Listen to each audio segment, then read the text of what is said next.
Silence silence. అదేవిధంగా police మిత్రులకు సహా తెలియజేస్తున్నాను. దయచేసి కొద్దిగా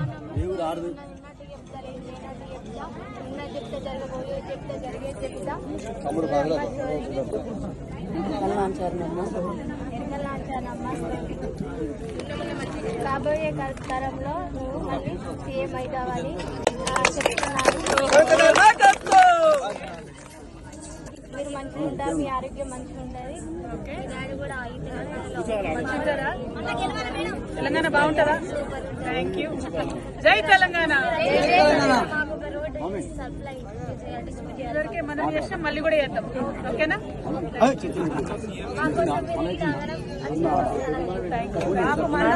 కృప ఎప్పటికే ఎల్లప్పుడు ఉండాలి. Thank you. జై